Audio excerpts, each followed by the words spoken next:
¿Qué pasaría si os dijera que hubo un tiempo en el que una sola flor podía costar más que una mansión? No, en serio, no es ninguna fantasía. Es una de las historias más increíbles de la historia financiera y vamos a meternos de lleno en ella para ver cómo pudo pasar algo así. Fijaos en esto.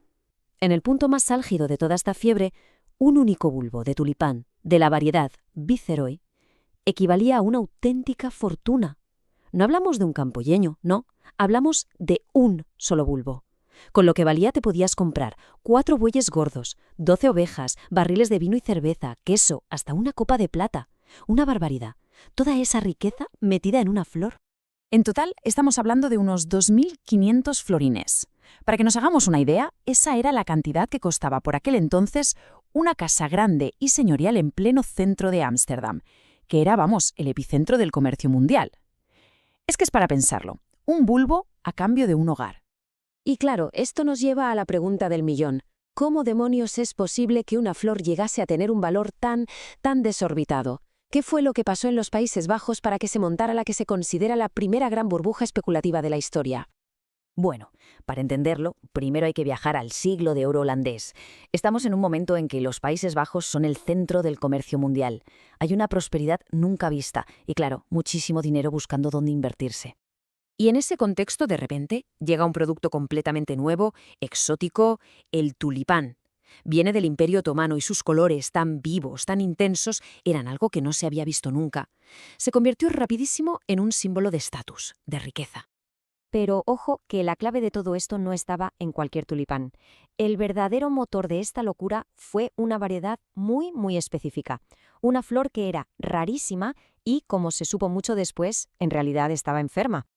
Mirad la diferencia. A la izquierda, un tulipán normal, pues muy bonito, pero de un solo color, predecible.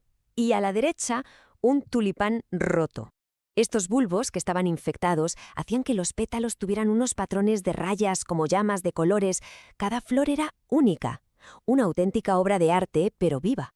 El responsable de todo esto era el virus del mosaico. Por supuesto, en esa época no tenían ni idea. Lo único que sabían es que lo transmitían los pulgones de forma totalmente aleatoria. O sea, era imposible forzar que un tulipán saliera roto y además su reproducción era lentísima. Esta escasez, que era real, natural e incontrolable, fue la gasolina inicial. Los más ricos pagaban auténticas fortunas por estas rarezas.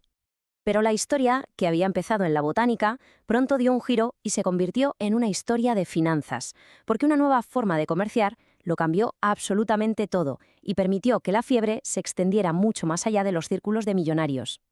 Y la herramienta clave que lo permitió fue el windhandel, que se traduce literalmente como comercio de viento. El nombre ya lo dice todo, ¿verdad? Básicamente se creó un mercado de futuros, donde la gente no compraba los bulbos físicos, sino la promesa de un bulbo que se recogería más adelante. Se estaba comerciando con papel, con aire. A ver, el mecanismo era muy sencillo. Un vendedor te prometía que te entregaría un bulbo en primavera. El comprador pagaba solo un pequeño depósito y se llevaba un contrato. Y aquí viene lo importante. Ese comprador podía vender el contrato a otra persona por un precio más alto antes de tener que pagar el resto, y así se llevaba un beneficio rápido. Esto hizo que cualquiera pudiera especular. Ya no hacía falta ser rico para entrar en el juego. Y así es como se desató la locura total. Entramos en la fase de euforia, un momento en que la psicología de masas se apoderó por completo del mercado. Y aquí es donde entra en juego la famosa teoría del tonto mayor. La gente compraba los contratos a precios absurdos no porque creyeran que el bulbo lo valía, sino porque estaban convencidísimos de que siempre encontrarían a alguien, un tonto mayor, dispuesto a pagar todavía más. El valor real del tulipán ya daba completamente igual. Es que la desconexión con la realidad era absoluta. Mirad, un artesano cualificado de la época ganaba entre 150 y 300 florines al año. Y mientras tanto, un solo bulbo Viceroy llegó a costar 2.500 florines, más de 10 años de sueldo por una flor que ni siquiera tenías en la mano. Una locura. Pero claro, como pasa con todas las burbujas, esta también estaba destinada a estallar. Y el final no fue una bajada suave, no. Fue un colapso repentino, violento, y que vino desde dentro del propio mercado. Y el detonante fue una tontería en realidad. El 3 de febrero de 1637, en una subasta en la ciudad de Haarlem, nadie pujó por un lote de tulipanes. Silencio en la sala. Por primera vez, no había compradores. Esa noticia fue la chispa que incendió todo.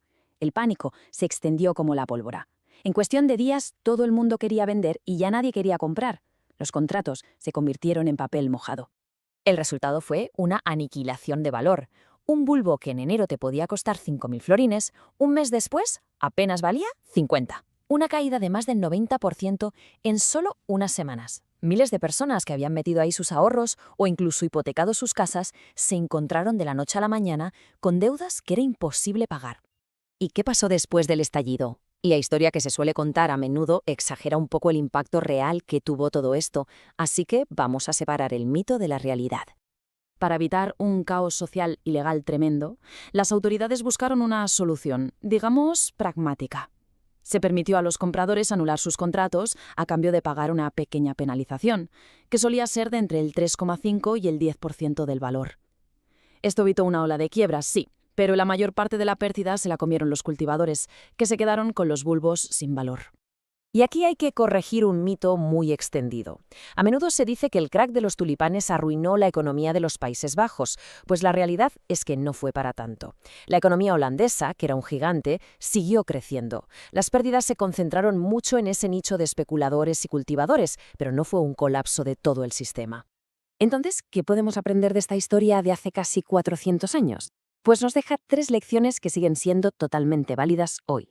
La primera, que el precio de algo puede divorciarse por completo de su valor real. La segunda, que las herramientas financieras que facilitan la especulación son como echarle gasolina al fuego. Y la más importante, los mercados son muy buenos procesando datos, pero son terribles gestionando las emociones humanas, como la codicia y el miedo. Y esto los deja con una pregunta final para reflexionar. A lo largo de la historia hemos visto otras burbujas, la de los mares del sur, las .com, la inmobiliaria. La tecnología cambia, los activos son otros, pero la psicología humana de la euforia y el pánico parece que es una constante. La pregunta es, ¿cuál será el próximo tulipán?